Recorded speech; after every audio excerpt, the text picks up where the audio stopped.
दर्शकों, आज हम बात करने वाले हैं कि हम नारियल के बीज से कैसे पुत्र प्राप्ति कर सकते हैं। दर्शकों, नारियल एक ऐसी वस्तु है जो सभी घरों में उपलब्ध होती है और मार्केट में भी बड़ी आसानी से मिल जाती है। दर्शकों, अभी भी समाज में ऐसी औरतें हैं जो इस प्रयोग के बारे में जानती हैं, क्योंकि जो पुराने समय में महिलाएं होती थी वो तो इस प्रयोग के बारे में जानती थी, लेकिन इस प्रयोग के बारे में बहुत कम लोग जानते हैं। फिर भी ये हरा नारियल नहीं है, ये थोड़ा पका हुआ नारियल है। जो जटाधारी नारियल होते हैं, मैंने छील दिया है और आपको वीडियो में भी फ़ोटो मिल जाएगा जो जटाधारी नारियल होता है। दर्शकों, इसके अंदर एक बीज निकलता है, लगभग जैसे ये दो आँखें होती हैं, और इसके जो ये तीसरा नीचे जो ये मुंह होता है, इसके आसपास कहीं इसका एक बीज निकलता है। वही प्रयोग में लिया जाता है पुत्र प्राप्ति के लिए।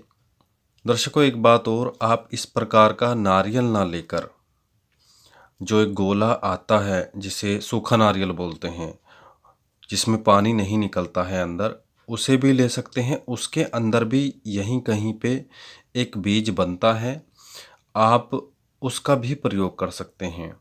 दर्शकों, इस प्रयोग की ये शर्त नहीं है कि भाई सूखा नारियल लेना है या गीला लेना है। आप कोई सा भी ले सकते हैं नारियल। ये गीला वाला है और आप सूखे वाला भी ले सकते हैं। दोनों नारियल आपको वीडियो में दिखाए जाएंगे।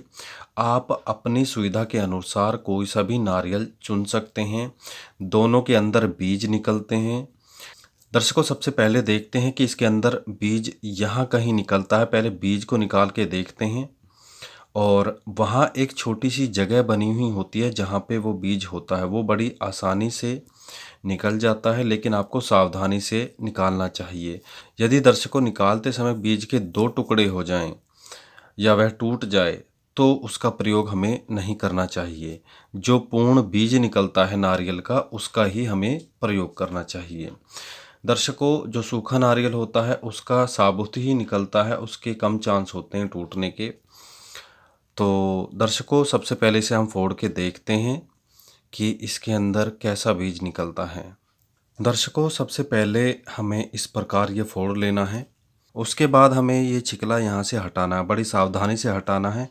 और लगभग इसमें यहाँ कहीं बीज निकलेगा, यहाँ कहीं इस आँख के पास। ये दो आँख होती हैं, इसे आप मुंह मान सकते हैं, और इसमें यहाँ कहीं पे बीज निकलेगा। बहुत से लोग कमेंट करेंगे कि इसमें बीज कहाँ निकलेगा। वो दर्शकों यहीं निकलेगा जहाँ ये आँख बनी हुई होती हैं। ये दर्शकों हमने निकाल लिया है, और आप देख सकते हैं इन दो आँखों के नीचे जो ये मुंह है, इसके नीचे एक निशान बना हुआ होता है, ये वाला। और ये वाला हिस्सा यहीं से निकला है, और यहाँ पे भी एक निशान बना हुआ होता है। यदि आप पहचान करना चाहते हैं कि बीज कहाँ होता है, तो ये वाला निशान यहाँ बना हुआ है। तो हमें जो है ये धीरे धीरे यहाँ से तोड़ना होगा।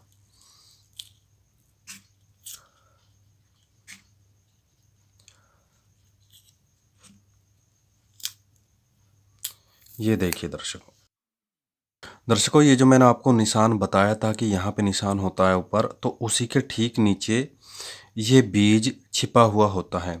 आपको शायद नहीं दिख रहा है, ये देखिए दर्शकों, ये बीज होता है। ये आपको बड़ी ही सावधानी से निकालना है, ये बीज।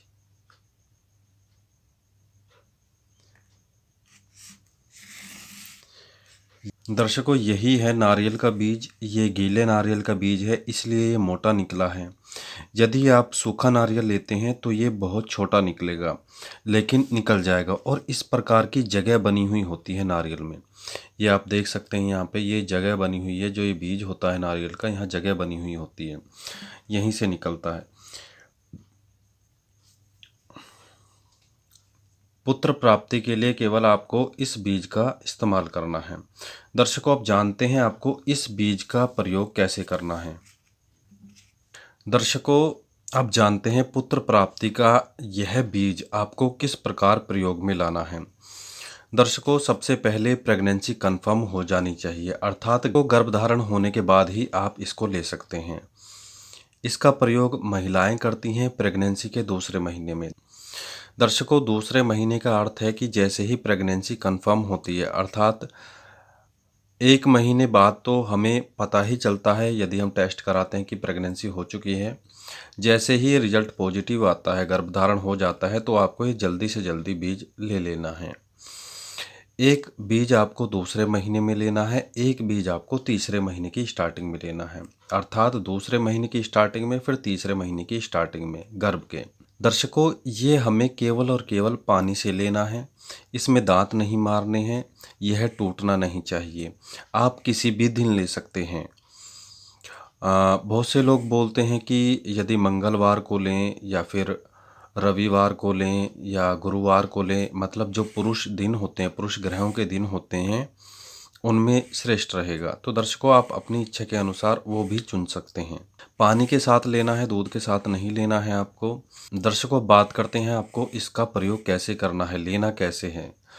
दर्शकों, जो आपका बेडरूम है उसकी चौखट पर खड़े होकर, मतलब जहाँ गेट होता है वहाँ खड़े होइए और अपना जो मुंह है उसे अंदर की तरफ रखिए, कमरे के अंदर की तरफ रखिए, बाहर की तरफ नहीं।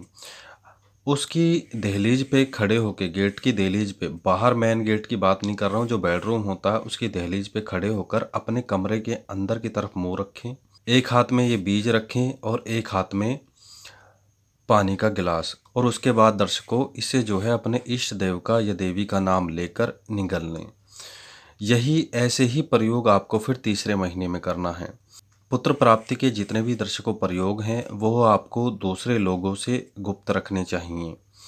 और जब भी हम पुत्र प्राप्ति की दवाई लेते हैं तो हमें ज़मीन पर बिस्तरा लगाना चाहिए। अंडे, मांस, मदिरा आदि का सेवन नहीं करना चाहिए। किसी के साथ लड़ाई झगड़ा नहीं करना चाहिए, गाली गलौज नहीं देना चाहिए। ये कुछ पुत्र प्राप्ति के नियम हैं। और रही बात समय की, समय दर्शकों वही रहना है सूर्योदय से पहले पहले। पुत्र प्राप्ति की कोई भी दवाई है वो लो आप सूर्योदय से पहले पहले। शिवलिंगी बीजों का भी इस्तेमाल होता है और वो होता है रात को सोते समय। उसके बारे में हम आने वाली वीडियोज़ में चर्चा करेंगे। यदि दर्शकों आपके मन में कोई इस प्रयोग को लेकर शंका है तो आप निसंकोच कमेंट बॉक्स में लिख सकते हैं, आपको ज़रूर जवाब मिलेगा। दर्शकों, आशा करते हैं यह जानकारी आपको पसंद आई होगी। आप ऐसी ही जानकारियों के लिए यूट्यूब चैनल को सब्सक्राइब कर सकते हैं। तो दर्शकों, अंत में विदा लेते हैं। धन्यवाद।